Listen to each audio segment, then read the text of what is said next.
Buenos días pequeños, hoy nos encontramos de nuevo en la guía número 15, relacionada a la unidad del mito y los relatos de creación. Antes de comenzar, leamos la siguiente frase. La tradición más antigua está en la oralidad y no en la escritura. El lenguaje tiene que ser musical. Para que las historias te lleven, tienen que ser musicales. Antes de comenzar, leamos las indicaciones de la clase. Ubícate en un lugar silencioso. Mantén tu postura erguida durante la clase. Ten preparado tu cuaderno, ya que lo utilizarás. Cierra todas aquellas aplicaciones que te distraigan de la clase.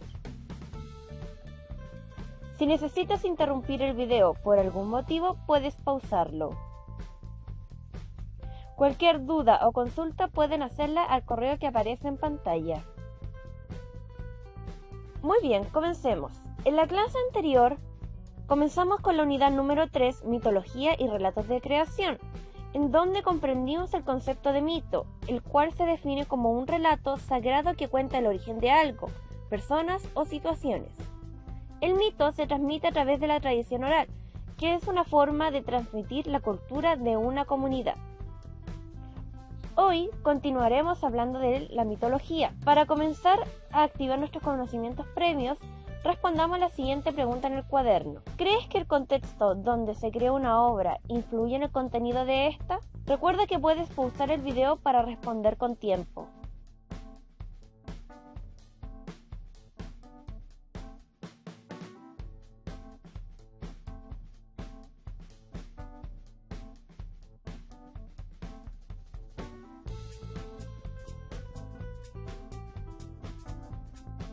Veamos la respuesta. Te diré que efectivamente el contexto donde se crea una obra influye considerablemente en dicha obra literaria, y en la clase de hoy veremos el porqué.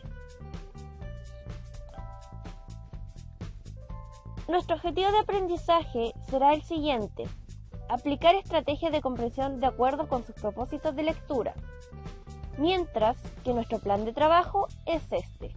Primero veremos el contexto de producción, luego veremos la creación según el cristianismo y finalmente veremos la cosmovisión mapuche. La obra literaria como reflejo de su época. Las obras literarias crean muchos mundos con características específicas, con hechos y personajes que a veces son fantásticos o maravillosos, que llevan la imaginación del lector a realidades ficticias que solo existen en las obras. Sin embargo, una obra literaria está siempre vinculada al contexto en el que fue producida, el que determina sus características y el mensaje que comunica. Por ejemplo, en la historia de Hércules o Heracles, que leíste en la unidad número 1, se representan rasgos y elementos de la cultura griega, y se comunica su modelo ideal de héroe. Contexto de producción y contexto de recepción. El contexto de producción es el conjunto de condiciones sociales, políticas, económicas y culturales que enmarcan su creación. Por ejemplo, si hoy creamos un relato, debemos considerar las condiciones de nuestro tiempo, como son la pandemia y las cuarentenas. Conocer el contexto de producción de una obra permite acceder al mundo que la vio nacer, para así interpretarla de manera más precisa. Es por ello que siempre, antes de leer una obra, debemos investigar a qué cultura se refiere y las características de esta. Por otro lado, tenemos el contexto de recepción, el cual corresponde al instante que la obra es leída por el receptor, y que es independiente del momento en que ésta fue escrita. En el caso de tu lectura del mito de la creación según la cultura china, el contexto de recepción corresponde a las características de tu cultura, la sociedad en que vives, tus creencias religiosas, tu forma de entender la realidad, es decir, tu visión de mundo. Es así como este mito de la creación leído en la guía número 14 era un texto sagrado para la cultura china, pues explicaba el origen de su civilización.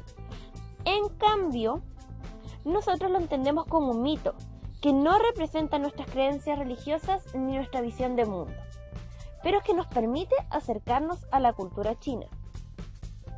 En resumen, el autor y el lector interactúan con la obra literaria.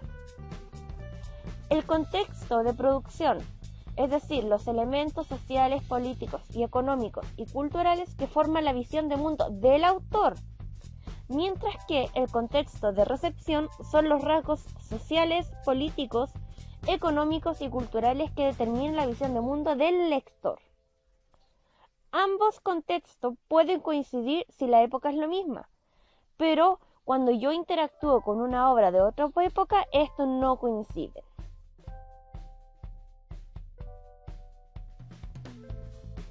Ahora comprenderemos el contexto de producción del relato bíblico Génesis.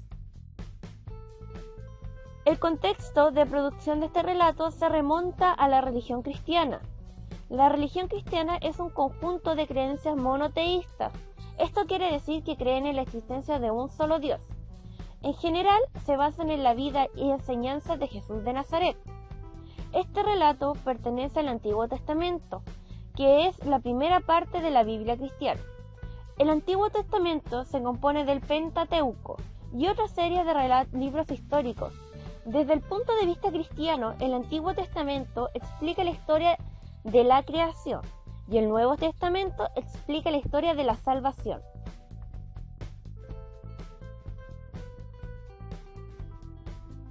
Ahora comprenderemos el contexto de producción del mito mapuche, la creación del mundo.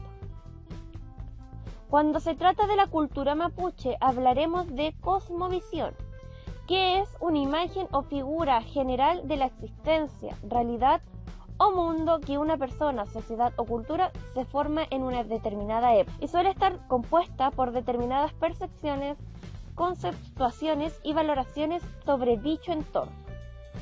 A partir de las acciones, los agentes cognitivos, sean personas o sean sociedades, interpretan su propia naturaleza y la de todo lo existente. A fin de cuentas, se trata de la manera en que una sociedad o persona percibe el mundo y lo interpreta. La cultura mapuche tradicionalmente se representa el universo como una serie de planos superpuestos.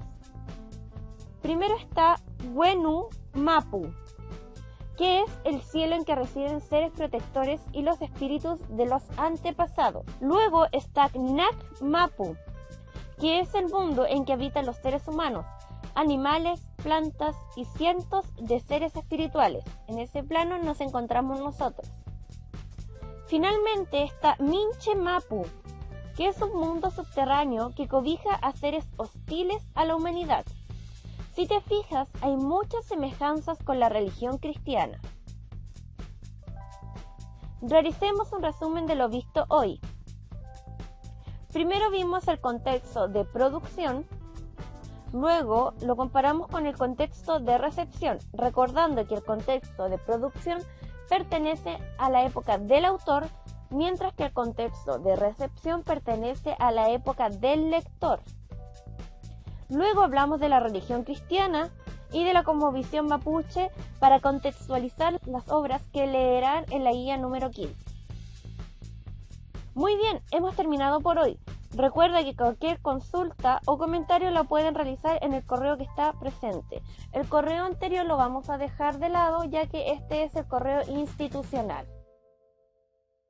Muy bien chicos, continuaremos en la guía número 15 de Lengua y Literatura. ¡Nos vemos!